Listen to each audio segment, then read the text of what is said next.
আন্তর্জাতিক সনদের অভাবে চামড়া শিল্পের সম্ভাবনা কাজে লাগানো যাচ্ছে না। সরকার এ খাতের সুদিন ফেরাতে কাজ করছে বলে জানিয়েছেন শিল্প উপদেষ্টা আদিলুর রহমান খান। এই ঈদে জামা জুতো অ্যাক্সেসরিজের ডিসকাউন্ট। রোববার রাজধানীর ঢাকা চেম্বারে এক সেমিনারে এসব কথা বলেন তিনি।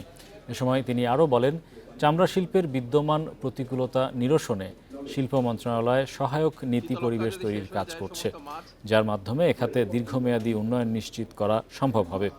বৈশ্বিক প্রতিযোগিতায় সক্ষমতা বাড়াতে নতুন প্রযুক্তির ব্যবহার ও পরিবেশ সুরক্ষা নিশ্চিত করতে হবে। সাভারের চামড়া শিল্প নগরীর সিটিপির সক্ষমতা বাড়লে সমস্যা অনেকাংশে সমাধান হবে। আসন্ন কোরবানির চামড়ার সঠিক প্রক্রিয়াজাতকরণে উদ্যোক্তাদের সব ধরনের সহযোগিতা সরকার প্রস্তুত বলেও জানান শিল্প উপদেষ্টা। এই লেদার সেক্টরকে যদি আগায় নিতে চাই গার্মেন্টসের মতন, তাহলে তো আপনাদের এফিসিয়েন্সিটাও বাড়াইতে হবে। আপনারা চাচ্ছেন রাষ্ট্র পানির ব্যবস্থা করে দিবে, রাষ্ট্র দিবে কইরা, বর্জ্যটা আপনারা মেনটেন করেন, পানিতে ছেড়ে দিয়েন না, শীতলক্ষাটা যেন নষ্ট না হয়।